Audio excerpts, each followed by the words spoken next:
5000 साल पहले भगवान श्री कृष्ण ने श्रीमद् भगवद गीता का ऐसा अद्भुत ज्ञान दिया जो बहुत गहरे रहस्यों से भरा हुआ है, जो आज भी जिंदगी की हर मुश्किल से हमको बाहर निकाल सकता है, हर सफलता दिला सकता है। श्री कृष्ण जैसा कोई मित्र नहीं, श्री कृष्ण जैसा कोई प्रेमी नहीं हुआ।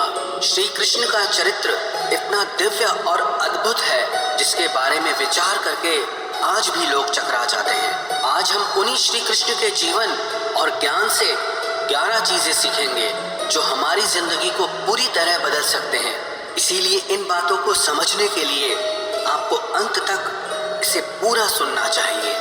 सबसे पहली बात कि आप अपनी जिंदगी में सबसे खास सिर्फ उसी को बनाना जिस पर आप खुद से भी ज्यादा भरोसा कर सके।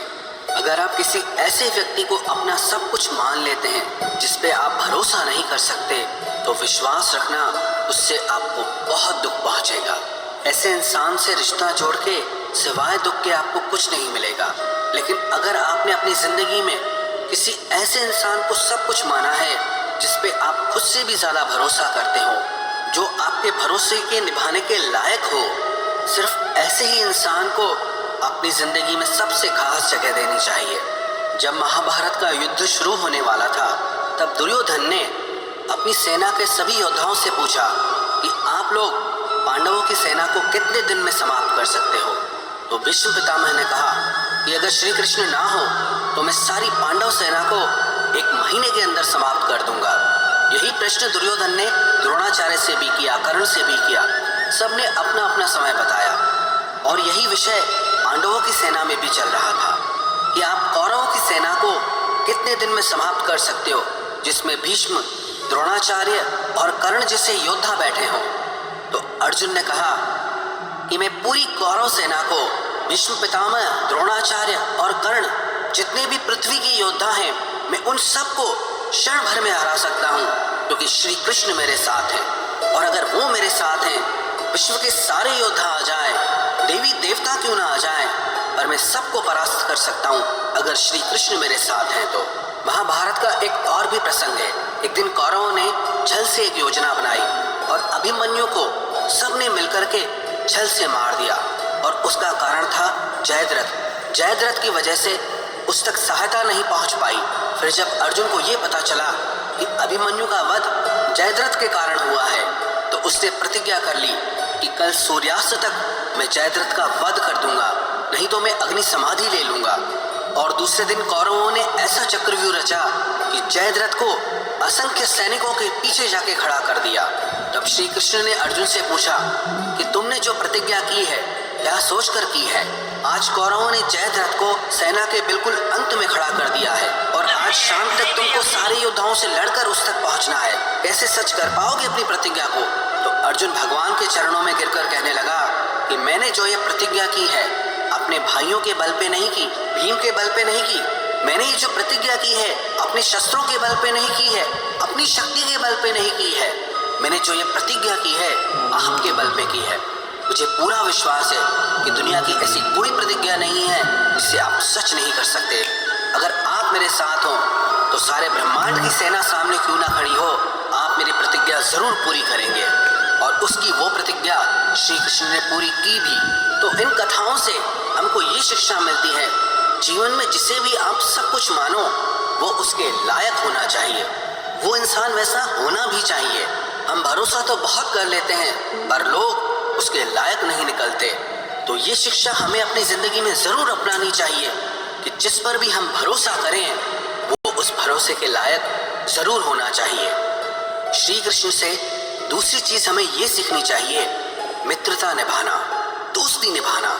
भले ही वो गांव में रहे पर उनका लालन पालन एक धनी परिवार में हुआ, लेकिन जो उनके मित्र थे वो बहुत गरीब थे। वो अपने मित्रों से कहते थे कि तुम लोग अपने पैरों में चप्पल क्यों नहीं पहनते हो? तो उन्होंने कहा, हे कृष्ण, हमारे पास चप्पल पहनने को है ही नहीं, तो हम पहनेंगे क्या? तो श्री कृष्ण ने भी उस दिन से चप्पल पहनना छोड़ दिया। जो जीवन मेरे मित्र जीते हैं वही जीवन मैं जीऊंगा। अगर कोई ऐसी चीज जिसे मेरे मित्र ले नहीं सकते, खा नहीं सकते, वो मैं भी नहीं खाऊंगा, वो मैं भी नहीं लूंगा। एक मित्र था भगवान कृष्ण का जिसका नाम था सुदामा। वो अयाची ब्राह्मण था, मतलब कि वो कभी किसी से मांगता नहीं था और उसकी वजह से उसको दान दक्षिणा मिलती भी नहीं थी। एक दिन उसकी पत्नी ने कहा कि श्री कृष्ण तो तुम्हारे मित्र हैं, सखा हैं, द्वारिका के राजा हैं, स्वर्ण की नगरी है उनकी, तुम उनसे जाके मदद क्यों नहीं मांगते? तो सुदामा बोला कि मैं अपने मित्र से कैसे मांग सकता हूँ, मैं तो कभी किसी से कुछ नहीं मांगता। तो उसकी पत्नी ने बोला अपने लिए मत मांगो, अपने बच्चों के लिए तो मांगो।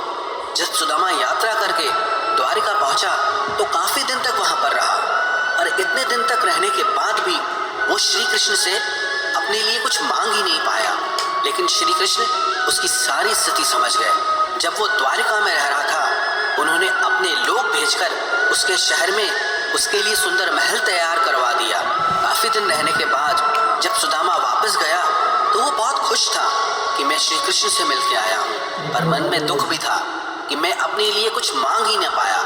जब वो अपने घर पहुंचा तो देखा जहाँ उसका घर था वहाँ एक महल खड़ा हो गया है, दास दासियां खड़े हो गए और अपनी पत्नी को जब सोने के आभूषणों से ढका देखा तो वो हैरान हो गया।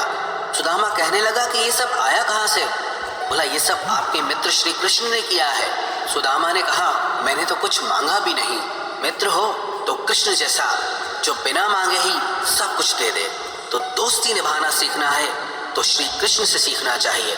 और आजकल के मित्र तो ऐसे हैं, अगर कोई कुछ मांग ले तो सारे दोस्त गायब हो जाते हैं। इससे मांग कर देखो, जो आपको दोस्त कहते हैं सब भाग खड़े होंगे। तो दोस्ती निभाना सीखना है तो कृष्ण से सीखना चाहिए। श्री कृष्ण से तीसरी बात ये सीखनी चाहिए, प्रेम निभाना। वैसे तो उनके प्रेम के बहुत उदाहरण हैं, पर एक उदाहरण से हम समझेंगे।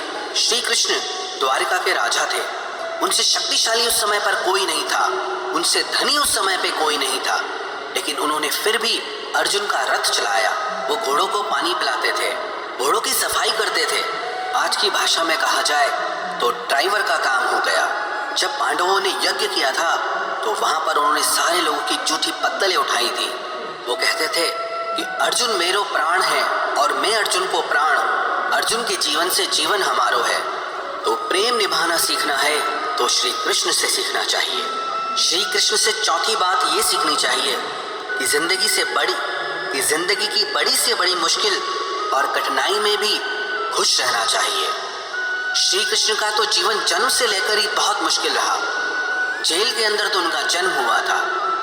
पैदा होते ही कंस ने उनको मारने के लिए बहुत यत्न किए।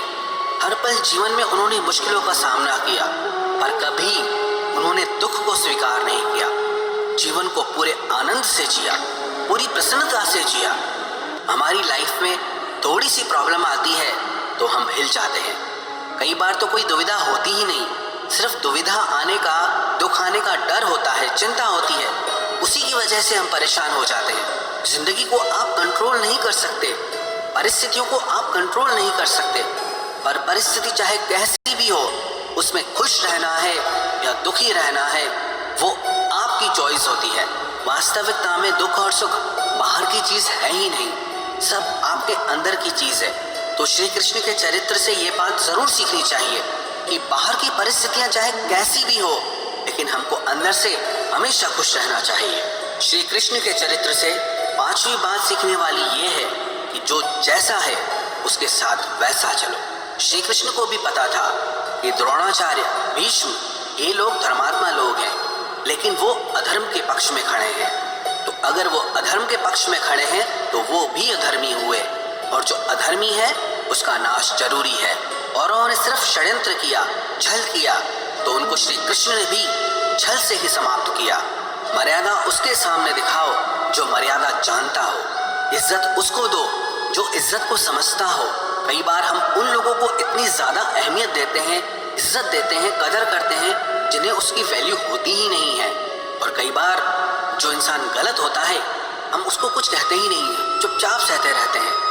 कोई इंसान अगर हमसे बड़ा है या हमसे पोस्ट में बड़ा है या हमसे धर्म कर्म ज्यादा करता है, इसका मतलब ये नहीं है कि वो हमें जज करे या वो हमारे साथ गलत चले।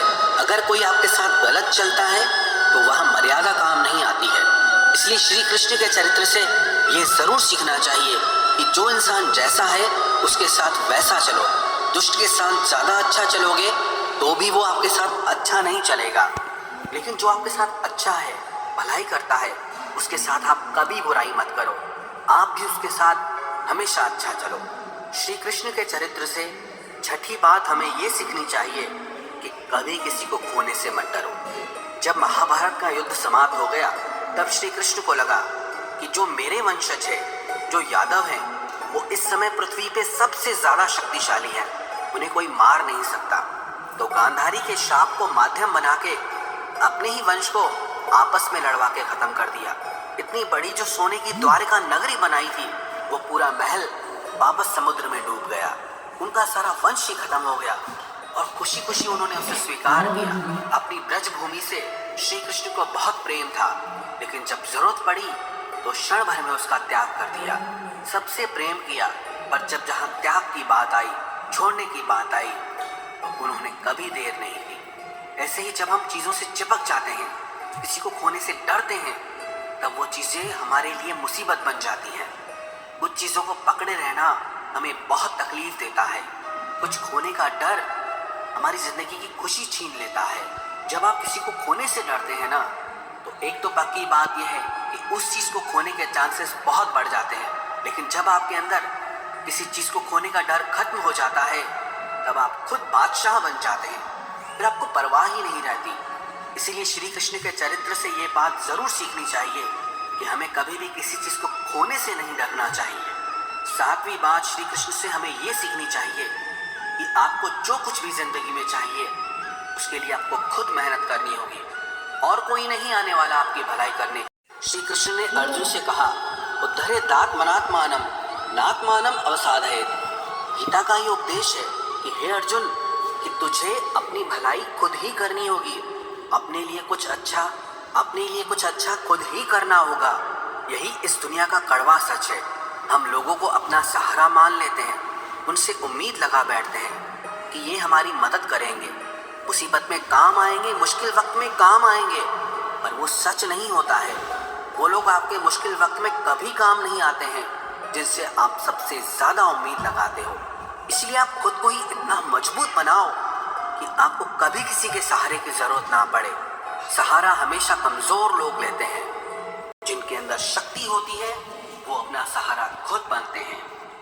आठवीं शिक्षा हमें श्री कृष्ण के चरित्र से ये सीखनी चाहिए कि लोगों के बारे में कभी मत सोचो, सिर्फ वो करो जो सही है। श्री कृष्ण के चरित्र को लेकर आज तक भी लोग बहुत उल्टी सीधी बातें करते हैं। उस समय तो सोचो क्या हाल रहा होगा, पर उन्होंने कभी परवाह नहीं की कि लोग क्या कहते हैं। वही किया जो समाज के लिए सही है, वही किया जो धर्म था। कई लोग कहते हैं कि उन्होंने अपने वचन खुद तोड़ दिए।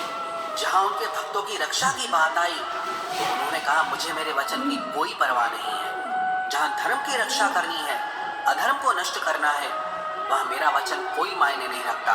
परित्राणाय साधूनां विनाशाय च दुष्कृतां। कि जो अच्छा इंसान है, मैं उसकी रक्षा करूंगा, और जो दुष्ट है, उसका नाश होना बहुत जरूरी है। तो दुनिया चाहे जो भी कहे, आपको वही करना है जो आपके लिए सही है। आपको वही करना है जो आपके परिवार के लिए सही है। श्री कृष्ण के चरित्र से नौवीं शिक्षा हमें ये सीखनी चाहिए कि अगर झूठ बोलने से किसी का भला होता है, किसी की रक्षा होती है, तो वो झूठ पुण्य होता है, पाप नहीं। द्रोणाचार्य का वध एक झूठ की वजह से हुआ। जब उन्हें झूठी खबर पहुंचाई गई कि उनका पुत्र अश्वत्थामा मारा जा चुका है, तो उसके वियोग में उन्होंने अपने अस्त्र ही त्याग दिए, और जिसकी वजह से धृष्टद्युम्न ने अपनी तलवार से उनका गला काटकर उनकी मृत्यु कर दी। कई लोग कहते हैं हम तो सच कह देते हैं, फिर किसी को बुरा लगे तो लगे। अरे लोग सच कहते ही उसी टाइम है जब किसी को बुरा लगाना हो, वरना लोग हमेशा झूठ ही कहते हैं। दूसरों की झूठी तारीफें करते हैं। दूसरों को खुश करने के लिए लोग हमेशा झूठ ही बोलते हैं। जब किसी को चोट पहुंचानी हो ना, लोग सिर्फ तब ही सच बोलते हैं। भले किसी को कड़ा लगे, भले किसी को बुरा लगे, अरे हम तो सच ही बोलते हैं। ऐसा सच ही क्या जो किसी को दुख पहुंचाए? ऐसा सच ही किस काम का जो किसी को पीड़ा दे, जो किसी का दिल दुखाए? सच बोलने का भी एक तरीका होता है। अगर वो किसी को नहीं आता, तो वो आपका सच झूठ से भी बढ़कर पाप देता है। जो सच दूसरों को दुख पहुंचाए वो सच किसी काम का नहीं, और जो झूठ किसी की जिंदगी बचा दे, किसी की जिंदगी बना दे, वो झूठ भी सच से ज्यादा पुण्य देता है। श्री कृष्ण के चरित्र से 10वीं बात हमें ये सीखनी चाहिए कि कर्म करते रहना चाहिए। सफलता मिले या असफलता मिले, कर्म का त्याग कभी नहीं करना चाहिए। पूरी गीता का सार यही है कि कर्म करते रहो, बैठ मत जाओ कि कुछ हो नहीं रहा है। अधिकतर लोग जब जिंदगी में असफल हो जाते हैं तो कुछ करना ही छोड़ देते हैं। अगर आप कुछ करना ही छोड़ देंगे तो आपकी जिंदगी में कुछ भी नहीं बदलने वाला। आप अगर 10 बार हार कर भी फिर उठने की ताकत रखते हैं तो विश्वास रखना 11वीं बार में जीत आपकी ही होगी। तो अपनी असफलताओं से ना डरे, कर्म का त्याग ना करें, जीवन में हमेशा कर्म करते रहना चाहिए। और श्री कृष्ण की 11वीं बात जो सीखना बहुत जरूरी है कि जिंदगी को एक उत्सव की तरह जियो, सेलिब्रेट करना चाहिए। कभी भी सीरियस नहीं होना चाहिए लाइफ को लेकर। हमेशा श्री कृष्ण के मुख पे एक मुस्कान बनी रहती थी, हमेशा प्रसन्नता का भाव रहता था, चाहे बाहर कुछ भी हो रहा हो। इतना बड़ा महायुद्ध चल रहा है, वहां वो अपनी गीता का ज्ञान दे रहे हैं। वो बाहर क्या हो रहा है उससे हमारे भीतर कोई फर्क नहीं पड़ना चाहिए। कहते हैं ना, हम चाहे कितने भी बड़े हो जाएं, हमारे अंदर का बचपना कभी पीछे नहीं छूटना चाहिए। इसलिए लाइफ को लेकर ज्यादा सीरियस होने की जरूरत नहीं है। कुछ भी यहाँ वैसे भी परमानेंट नहीं है, कुछ भी आपके कंट्रोल में भी नहीं है। तो बेटर है कि आप अपनी मस्ती में जियो, अपने आनंद में जियो। बाकी जो होना है वो तो होता ही है, और जो नहीं होना है वो वैसे भी नहीं होगा। तो चिंता किस बात की करना। इसलिए चिंता का त्याग करके जीवन को आनंद से जीना चाहिए। जो भी व्यक्ति श्री कृष्ण के चरित्र की इन 11 बातों को अपनी जिंदगी में उतार देगा, विश्वास रखना वो जीवन की हर सफलता को हासिल करेगा, अपने मन की शांति और जीवन के आनंद को प्राप्त करेगा।